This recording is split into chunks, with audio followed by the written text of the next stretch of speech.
Hello everyone, Myzzrym here with the 4th episode of Learn From Your Mistakes. I'm going to try from now on to do shorter videos, so maybe less detailed, but hopefully more concise, and maybe I'll be able to do more videos this way. And the fact is, I agreed with most of people who just told me I was doing videos a bit too long, and I was repeating myself a lot, so I'm gonna try to work on this. So let's go. We're going to take a look at the game submitted by Nature Prophet, Jimmyriddle playing Nature Prophet. And the first few minutes are going to be quite, regular Nature Prophet jungling, and nothing really new is going to happen. Yet I'm not skipping this part because I want you to take a look at Nature Prophet and how he plays. The reason I want you to do this is because Learn From Your Mistake is a series that not only allows you to analyze watch the mistakes from the others and adjust your play in pub to improve yourself, but also I want you to be able, after watching a few of those videos, to also be able by yourself to analyze the player you're playing with in the game. So this is of course absolutely not meaning that you have to put them into stereotypes like this guy's a feeder, this guy's a noob, but instead just try to understand from your allies' point of view why they're doing what they're doing right now. You have very aggressive players that always try to get kills on the lane, whereas you have very passive players who, even when playing gankers, they want to farm up their big items before going out. You have very passive players that don't ever, answer to pings or anything, and you have very responsive players who, every time you ping, will send a sunstrike or, teleport and try to get a gank. If you actually can understand your allies and your enemies, you have an edge over the other players who do not make this effort of trying to understand what the other are trying to think and how they are trying to think. So right now 6 minutes passed, and I want you to just briefly think about what Nature Prophet has been doing, because from what we have seen right now, we can already say something. Nature Prophet is actually quite experienced with playing with summons. So that means he either is a very experienced, or not very experienced, but he either played Nature's Prophet quite a bit, or Enigma quite a bit. Because he's doing quite well with his micro, with his strengths, and there are two main heroes in the jungle who needs this. Enigma is one with his Eloidons, and Nature Prophet is another one with his strengths. Because what we saw is he actually pulls back the aggro from the weakened Trent, so the creeps aggro the other Trent, which is full life, so the other, the weakened Trent can come back and still deal damage while not dying. And it's what basically those little refinements. This is a thing you have to watch out for. There's another little thing, for example, is that he summoned the Trent before leaving the fountain, so he actually has a free set of a Trent when he actually gets to the jungle. He did a little mistake, like only grabbing 1 tree instead of 2 when he started. But these little details are actually what allows you to see if it's just basically a good player that plays Dota quite a lot and knows basically. For example, when I play Nature Prophet, which I do not do often, I know what items I should go for depending on my enemies or depending on the game. I know what I should build as a skill build. I know basically what my role is, but little plays like this, like microing and everything, this is some little details that although you understand the principle, if you are not very used to the hero, you might mess it up. Like when I play Nature Prophet, you'll often see me miss micro my trends, so one of them is going to die, or I might not take the good aggro, and I end up being a bit slower than other Nature Prophet in the jungle. This is because I consider myself as a quite versatile player, but some heroes actually, you see it when the player actually plays this hero a lot. So let's continue. Second thing also is, you remember when I basically told you every time be active, not reactive with the minimap to gank and everything, especially when you're in the jungle. Now, you saw that death messages was displayed and he watched top lane, so this is being reactive. But in the case of Nature Prophet, although it's one of the most important hero to be very, very attentive about the minimap with Nature Prophet because of his global teleport, which basically makes or break a good Nature Prophet, because it's his ability to turn every fight against, for example, 2 against 2 becomes 3 against 2 with the Nature Prophet. But it's actually very hard to pull off in pubs, because in pub games you will not have your allies telling you voice over IP, I'm going on bottom lane right now, Prophet teleport now, we're going to get a kill. So you have to do everything by yourself, you have to watch by yourself, and this is something very hard to do if you're microing your train very well, and you can basically not always watch what's happening on all the lanes. So most of the time when you're playing Nature Prophet in a pub game, either you have to pay attention to your allies' ping, or you have to pay attention to the message which will pop up. So Nature Prophet, until now, he's being pretty passive. And there's one little thing which I'm going to tell you right now, is he has 1,500 gold, and basically he does not buy anything with it. This is because of course there's no couriers, and he still has enough mana to continue jungling.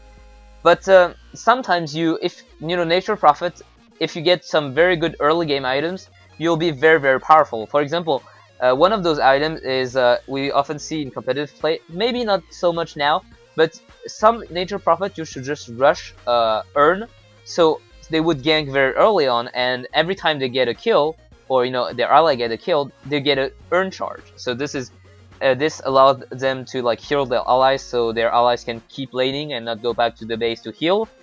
It saves a lot of money on consumables, and it's also this little DPS, like 150 debuff. So let's see. Now he's looking at bot lane and trying to get a gank. So let's see how he actually does this. So he actually walks, just walk to the enemy, and basically nothing happens here.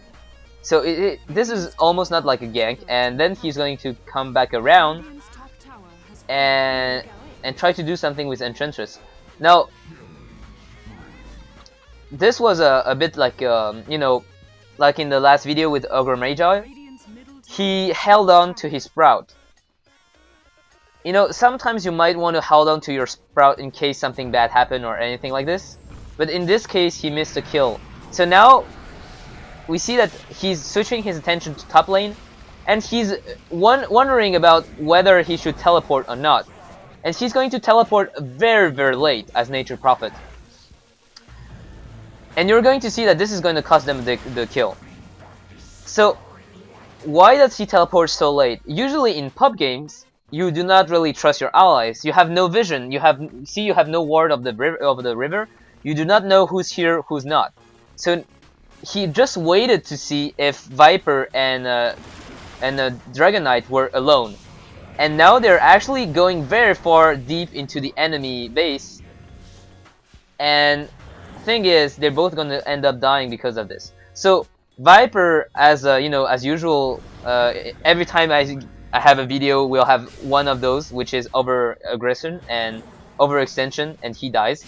So same with Nature Prophet. He's going to die too. So in this little gank, we have two little mistakes. First, in the fight bottom, he held on to his Sprout way too long, so he did not end up getting anything done. And basically, he had 270 mana approximately when this happened. So he had enough for Sprout and for teleport, or even continue jungling if anything, if it didn't work. So holding on to the Sprout is maybe missing a kill opportunity for nothing, because you actually had enough mana to do something else if it failed. So holding on to the Sprout, it's actually doubting your ally's capacity. And same with teleporting top. You saw that he actually waited a long time before teleporting, and if he actually teleported before, and for example teleported here, he would have blocked the path. So Dragon Knight would have to actually go all the way around, and very likely he wouldn't be able to get away.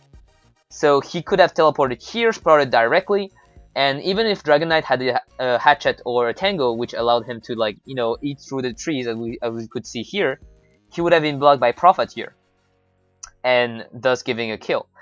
So playing Prophet, you actually have to think first, do I trust my allies or not? In this case, he did not trust his allies, and it actually ended up making him killed.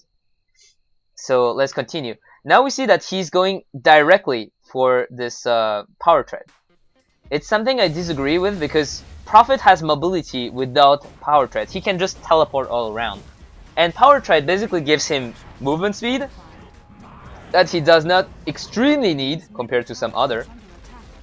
And here we're gonna see another mistake.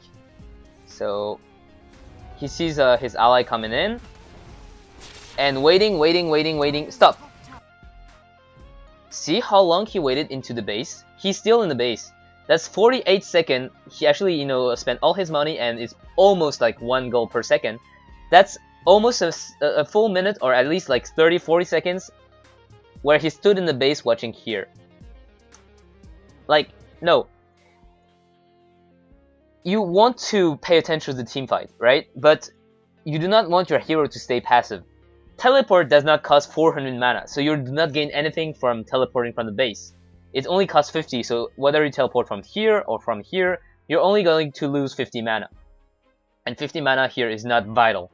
So, thing to do when such thing happen is right-click to somewhere, for example, right-click to this camp because you might actually want to farm, and if I say if, the team fight happen, teleport in. If not, just, you're already here, so you can farm. So let's continue. We see that again he's waiting a long time to go in, and basically he's just here to like steal a kill. That's almost what he's wanting to do, and it ended up again making him kill because he waited so long that his ally took a lot of time fighting alone the enemy. Whereas if he teleported before, he might have dished out damage while Dragon Knight was slowed by Viper. Instead, he teleports behind to snatch up the kill, and basically I think his thought process was, I want to run away after. I got a kill, I run away after. It's not about kill-death ratio. You're not here to just snipe kills and run away. It's not the use of a Prophet, or it's one of the use, but not the only use. So again, we see Prophet not doing anything. He's staying in the base again. He's staying in the base. He's still in the base. He's still in the base. He's still in the base, and now he teleports in. And again, is to just snatch up a kill. He could have teleported before. Instead, he waited until someone was getting away to actually teleport in and get a kill. It's exactly the same thing with, for example, Zeus waiting for someone to get low HP before using his ultimate, or Sniper waiting for someone to run away before using his ultimate. It's not to say it's a bad use 100% of the time, but it's not a perfect use of how you should use your skills. Zeus, for example, is doing way more damage if you use your ultimate in the middle of the fight when 5 heroes still alive, because you effectively deal your ultimate damage to 5 heroes instead of like 2 heroes because 3 of them are already dead. And oh yeah, you got a kill, hooray! Same with the sniper ultimate. You do not want to wait until someone's running away. You might want it to use it before the fight happens to whittle down your enemy's HP, so the team fight actually better. It's actually easier. And now we're going to see basically Nature Prophet pushing on. And you remember I said that basically I disagreed with his choice of power tread. Right now his power tread allow him to attack faster, so you have a faster attack speed, and this is only allowing you to jungle faster or attack tower faster, giving you movement speed, which you do not really need because, as you saw, he's just most of the time teleporting around and getting behind the enemy, the enemy, so he can actually snipe someone. And also, it also adds, for example, 8 attribute. Right now, it's in strength. If you're not going to play aggressive, if you're not going to get into team fight, put it into intelligence. More mana, more damage, and right now you see that he's blocking himself with his own trance. So I do not know if he's going to end up dying because of this. I think not, because he missed up the shackles, the Shadow Shaman, and now he's teleporting bottom to defend. So this is actually quite good from a Nature Prophet. It's what you actually expect from one good Nature Prophet. You actually have to push the lanes which are unattended, and you have to defend the lane which are going to get pushed. This way, the enemy, if they commit on pushing, for example, middle, and you have 4 allies middle, and you know that they can actually defend quite well, you can pressure another lane, because you know that whenever the fight is going to start, you just have to teleport with your teleport spell. One thing, though, I want to point out is it's still important to get a teleport scroll, especially if you're going to play like Jimmyriddle, like sniping an enemy hero and running away. You might want to do this with a teleport scroll. This way, you teleport in, get the kill, teleport out, without waiting for the cooldown. So now you see what he's doing right now. It's quite good. He's pushing the lane while the others are all mid, but he's not paying attention to what's happening middle. So there, and there he pushes the lane. Do you realize something? Jimmyriddle didn't realize either, but let's pause for a moment and watch his base. The mid tower is gone. This is actually very huge. It's a tier 3 tower. It's your advantage from, you know, getting attacked from low ground. You have the tower, you have the high ground, you have everything to counter them.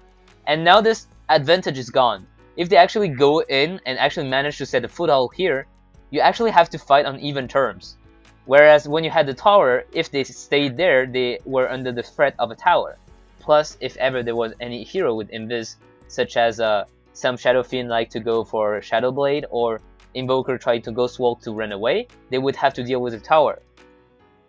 So, pushing on the side lane, as I said, with the Nature Prophet, is good. Sacrificing all your towers for this is not good. Now, if he couldn't have made any difference, you know, it's called trading towers. You see that happening in competitive gameplay. Basically, you know that you cannot defend, so for example, tier 2 tower. So what you're going to do is you're going to push and then, for example, defend your 3rd tower because you know you can fight out your 3rd tower because of the higher ground. Now, the problem here is he could have made a difference. It's not like he's an underfarmed Spectre that if he goes into a team fight, he just dies. He's just Nature Prophet that actually has enough limits. He has a position, the Sprout skill, which can you know, screw up the team fight, and he has the Nature's Call, who can also screw up all the fight because of blocking and everything. So we see here he traded a level 1 tower for a level 3 tower. You never want to do this almost. It's like no use. So now we see that he has 2.4k gold, and he did not buy anything. About the power trade, I would have rather seen some other items that actually made him very useful early on. If you want to snipe off heroes, get a Dagon. It's actually an item everyone frowned upon. It's like, what, you're going Dagon? You just want to kill steal and everything? But it's actually quite good because it gives you a huge burst spell. Like it's like, you know, getting a lion level 6 and has a, you know, Finger of Death. It's a burst damage, and if you see the their lineup right now, it's all heroes who have very squishy HP, like Invoker, like Shadow Shaman, like Shadow Demon, and like Shadow Fiend. If you see right now Shadow Demon, a Dagon, level 1 Dagon, do not upgrade it, but level 1 Dagon actually takes more than half of the HP in one single blow. So it allows your allies to actually put a lot of pressure, and Shadow Demon has to think, do I want to stay in the fight and risk dying because I have like 200 HP as soon as the fight starts, or do I want to back? And in this case, I do not get any support. I do not give any support to my allies. Dagon, rushing Dagon on a Prophet is not a bad idea per se. Or if you want to play long game farm Prophet, you might want to rush Hand of Midas, which in this case wasn't a good idea. And I'm thankful to Jimmy not to go for this Hand of Midas, because the problem is you see that 18 minutes in, they're already in the base trying to get the racks. So Hand of Midas is one of those items you actually take to make the gamble you can actually get to late game. So right now you see that he's still lagging behind, and he's going to go in and fight. So right now you see that he's just running around and he's not doing anything. He can only right click and attack like this. This is why I was saying, power tread maybe not the best idea. here, instead of just like, you know, auto attacking, if he had a Dagon, for example, he may not have caught up to, you know, the enemy heroes, but he didn't need anyway. And he could have like just thrown a Dagon, and there we go. You already did a lot of damage. Right now he has a Myzzrym hammer, so it boosts his actually his right click damage quite a bit. And so right now he's running around again. Something you do not want to do, like this is wasting time. So again, go back to farm, which is good. And we're going to see that he's going for oh, stop. As I said, you see a good Nature Prophet when you have this little refinement play. Example, sending one trend here when you're farming there. The reason is he does not need his 4 trends to kill this camp. So he can actually do it with 3. And sending a trend here allows him to know if the enemies are coming behind him, which allow him to run away before getting caught by the entire enemy team. Little refinement play. When you see this kind of thing, so for example, Nature Prophet scouting Roshan with one of his trends every so often, you know that he's used at least to play Nature Prophet, or at least he's a relatively good player. So now he's going to go for a Desolator, which is quite good. It increases the damage output of all the team. And we see that right now he's hesitating, he does not know what to do, and he's staying quite far from the fight. The first Rax is going to go down, and at that point you might go, oh, okay, we're in deep shit, guys. This is actually very bad. He backed off to get some mana when the fight starts. You do not need a huge amount of mana. You just pop the Rise of Nature. You had enough mana for Sprout. It's all you need. You are actually not having a Dagon or, for example, a sight of a Sheepstick. So you do not need this mana. You actually need to get there and right click. And right now you see that he's joining the fight late again. So all he's gonna do is snatch up the kills after the fight happened. But this is thanks to his allies. Here, Nature Prophet did not contribute to the fight at all. He just came after and right-clicked a few enemies who were already in bad shape because Nex and Dro and Viper were already attacking them and giving them a lot of pressure. So good idea again. Pressure another lane, some lane that is already pushed. For example, you do not want to teleport here because your allies might want to farm, and your allies do not have a global teleport, so your allies might want to just run up to here and be able to farm because it's safer here instead of just running all the way up to there. So right now he sees the enemy, he wisely back off because you do not want to get caught off. You just want to push, farm, and run away. And now this is very, very confident from him. But what he knows is that all his allies are just above. So he has this reason to be very aggressive. Can Shadow Fiend actually kill me in 1v1 before my allies come in? I do not think so. Shadow Fiend can only right click right now and use all his Shadow Rays on me. If he actually tries to pull off his ultimate, I have the time to run away. He has no stun with him. So we see that Shadow Fiend is actually being very careful. And he ran away.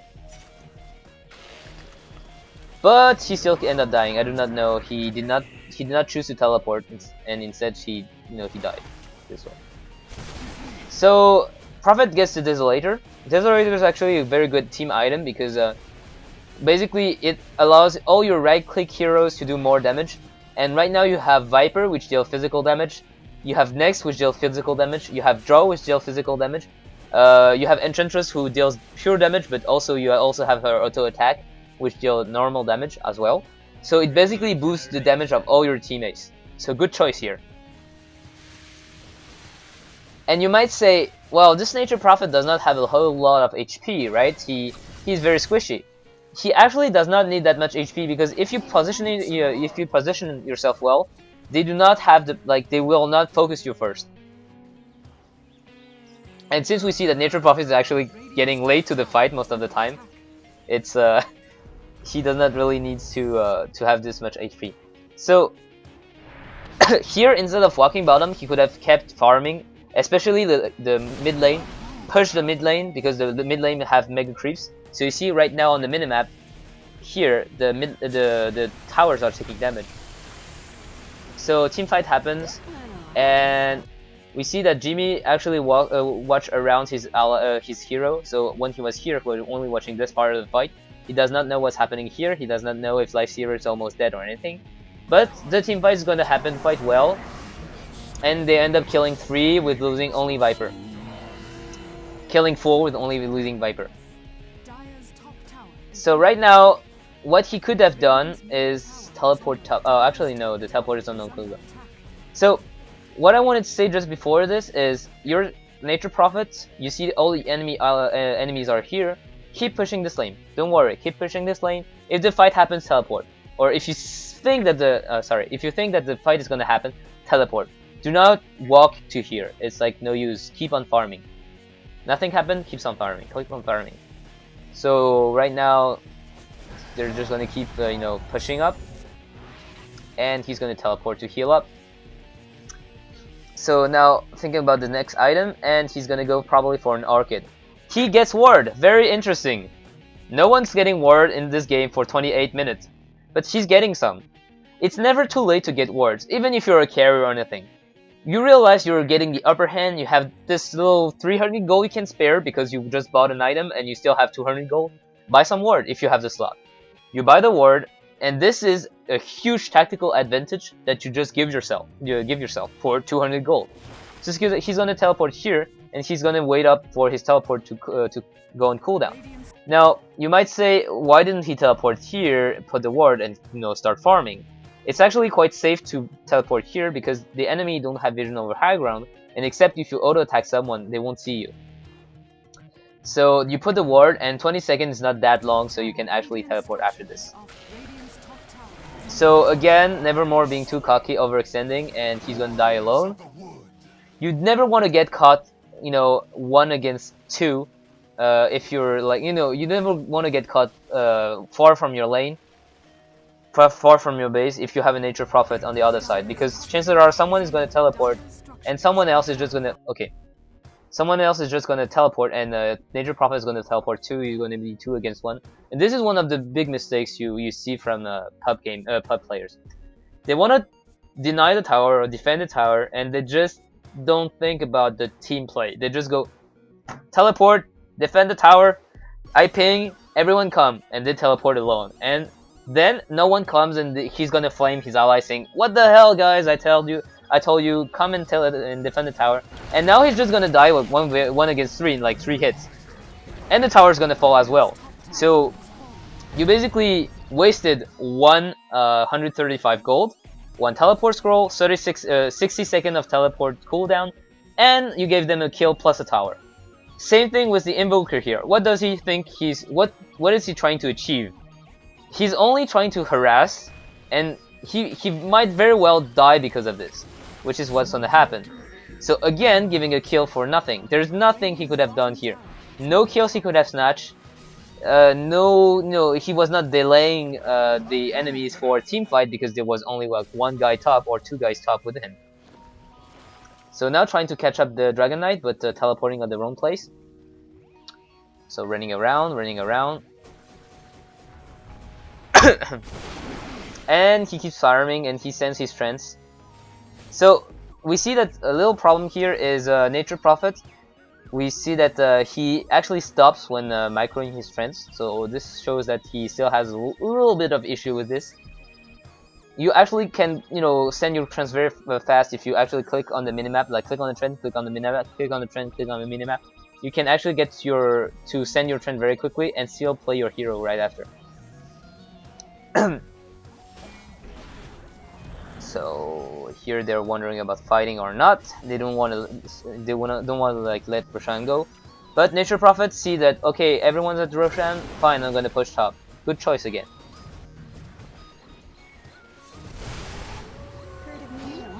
And you see here, the enemies are going to do the same mistake as Prophet was doing earlier. That means that, oh, let's push the bottom tower, the second bottom tower. And what's happening top? Well, basically Prophet is taking the top tower for no trade. So now he's watching the bottom while pushing the barracks. This is actually the good thing to do. If you see right now, Prophet actually killed the barrack, Now the problem is he killed the wrong set of barracks. He killed the ranged barracks instead of the melee barracks, and you want to kill the melee barracks, of course. And so he kills the barracks, and he's still watching bottom lane because he sees that all the enemy heroes are here, so he knows there's no one that's gonna come here to, you know, give him a big surprise. Again, he's gonna teleport late, and he's not going to teleport in the right place. When all your allies are already in the fight, that far in the fight, you might want to teleport behind. So now you're gonna see he's still going to push, and now he's teleporting top to finish his work, which is good. Now he's gonna push middle lane, and you see that he has 4k gold. He's not buying anything. It's actually not that big of an issue because he's actually having the upper hand without even buying the items. So in this way, he knows he's still contributing to the fight. He's not like he actually needs those items because he is useless. And also he can save up for buyback just in case. So now they have Roshan, they have map control, and basically it's gonna be GG. So for the Dire side, what happened? Because this game is already over by now. Except if they make a huge mistake, which they're not going to make, it's over. What happened is basically this Dire side had a very, very good early game, and they managed to pick off the mid barrack. But the problem is, all the Radiant side heroes are very, very good, farm hero. That means that basically once they get item up, they're going to be really, really hard to bring down. And if we take a look at the items right now, we have Lifesteal with a Mjolnir, a Shadow Blade, and a Skull Basher. Drow with a Monkey King Bar, a Mentasile. We have Enchantress with an Orchid and a Force Staff. And we have a Viper with Mentasile Vanguard. And we also have Nature Prophet with Orchid and Desolator. This is enormous amount of DPS that comes out from them. They actually do not have a bit, do not have this big tanky tank like Lifesteal can go in and take punishment. But they have all they need to, kite the enemy around. Once Lifesteal gets low on HP, Shadow Blade, go away. Once he still gets low on HP, infest a nearby creep, get some regen. Enchantress have this Untouchable, which makes right click a pain to kill her because it's gonna slow the enemy attack speed. So Nevermore's gonna have problem attacking her. Same with Dragon Knight. Same with Invoker if he's actually right clicking. She also have this heal, which make it a pain to kill her. And Viper has this Vanguard, so he's actually getting quite tanky. Plus he has Corrosive Skin, which makes him able to take reduced damage from magic. And Drow has Mentasile, which makes her able to split whenever there's a problem. So he dispels any debuff and everything. Same with the Viper, who has also the Mentasile. The only guy who can get burst down is Nature Prophet. The Nature Prophet comes after the fight, and they're already trying to flee. You saw that 4 against 5, they were already losing. So what happened here is Dire side actually needed to put more pressure, and basically they have to press their advantage, which they did not do. They sat back after and played the passive for a while, and this is what made them lose. And small mistake like what Shadow Demon just did, overestimating your capacity, going up 1 against 1 against a farmed up Prophet. It's something you cannot do. You're going to die. So again, chasing, and okay, so actually he ends up dying because he was afraid that the Dragon Knight was behind. But at that point, if Nature Prophet realized he was alone with the Shadow Demon, he could just turn around, Orchid, right click, and Shadow Demon just pops out. He's dead. So 32 to 19, and Lifestealer is godlike. And you see that what's happening is they're so engrossed with the middle team fight that they're not going to defend their Ancient at all. Like, Ancient is getting killed, and it takes so much time for them to realize it. See, it's like GG, just because they were watching the middle fight. And basically they already lost at that point, but still, it's one of those mistakes which can happen in some very close game. You get to push mid lane, you don't buy a teleport scroll because it's late game and you actually have all those slots full of big items. the enemy team smoke up, go through a lane that they already pushed, and attack your engine, and you lose because of this. This is rage-inducing, but it's actually a very viable solution if you see the enemies do not have teleport scroll and they do not have good map awareness. So thanks for watching, and I hope you guys enjoyed it, and I hope it actually was a bit shorter than a few last time. Next time I'm going to try to take a look at maybe a 4-man team, which is going to change a bit from what I'm doing, so not player perspective. So it happens in pubs, you're playing with friends and you want to have a game analyzed. We're going to take a look at that next time. And see you guys. Don't forget to comment, it helps me a lot. And see you guys next time.